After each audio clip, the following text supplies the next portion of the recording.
Hey everyone, today we are going to help Trey from the Winners Only YouTube channel with his backhand. Now, if you're not familiar, Trey's only been playing tennis for about a year, and yet he's already progressed to a pretty decent level. Kudos to him, and kudos to all the coaches who have helped to get him there. He's received quite a lot of feedback on his backhand, but there really is a major flaw that needs to be addressed. And this is really where video analysis comes in, where we can slow down the player, where we can compare him or her to what an efficient stroke really looks like. So in today's video, we'll talk about Trey's problem, then we'll compare it to a professional player's backhand, and we'll use Borna Coric for this example. And finally, we'll show Trey some drills and exercises that he can do to really make the changes to his backhand. So the first thing we'll do is watch Trey, and we have two different shots to work with here.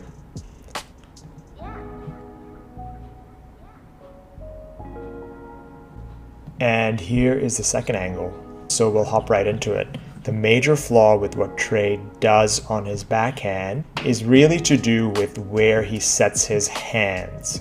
He doesn't get his hands on the inside enough. Efficient strokes go high, low, high, and they go inside out. Because he doesn't set his hands on the inside of his body, he doesn't get enough separation between his shoulders and his hips. So there's a limit to how fast he can move that racket because he's not using his body and the ground efficiently. What does that create? If you watch, look at where he starts the forward part of his swing, but look at his racket. Look at how little space it has to start moving fast into the contact. He's basically setting his racket on the outside and making that hit. He only has the space from here to make contact with the ball. There's not enough space for him to start moving that racket fast. And we always speak about this. There's no right or wrong way to hit. There's efficient and inefficient. And if you look at the top players in the world, you'll see players who have backhands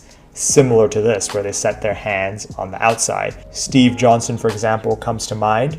But you really have to ask yourself, would Steve Johnson prefer to have a backhand like Borna Coric or Novak Djokovic, or would he prefer to have his own backhand?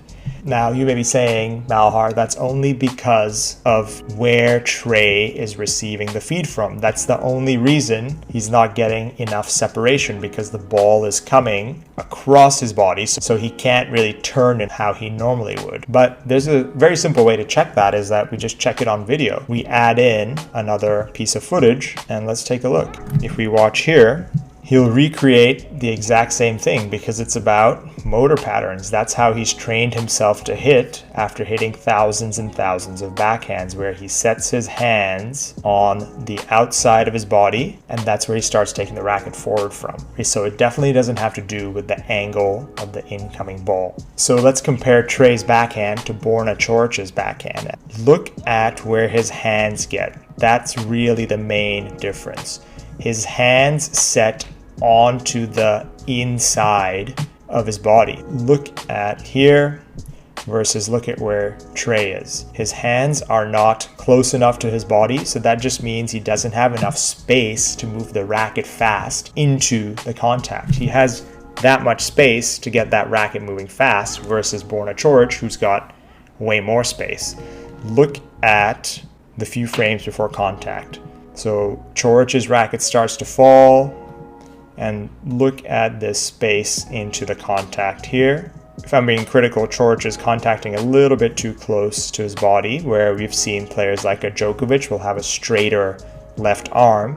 But for the purpose of this video, he's hitting way better than what Trey is. And that's one thing I really encourage players to think about, is that if you set yourself up with great fundamentals, the ceiling to your playing level is way higher. So Trey really needs to think about getting that racket way more into the slot and turning his shoulders a little bit more than his hips, so he can basically unwind his body segments into the contact. It's just a way more efficient use of the body, and he'll find it a lot easier to generate power. And he needs to keep swinging inside out, where that left arm is almost straight at the contact. And the best way I've found of showing players what it really means to get the hands on the inside is is to use a medicine ball. If we look on the left here, if you imagine that small medicine ball I'm holding is 20 kilos or 45 pounds, and if I asked you to throw it as far and high as possible, would you keep that ball away from your body here? Essentially, that's what Trey is doing here. His hands aren't getting on the inside enough. So that means there's not enough space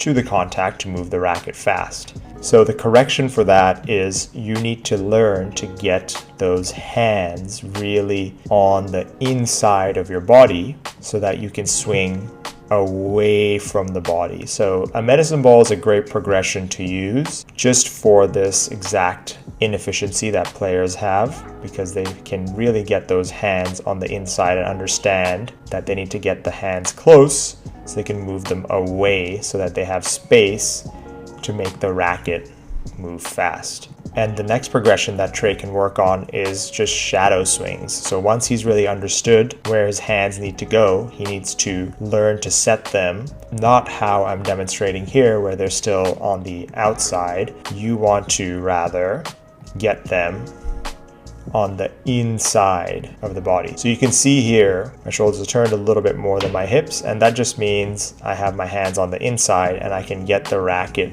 to really travel away into the contact. It's not rocket science, but there is a little bit of logic and physics that goes into hitting the ball well.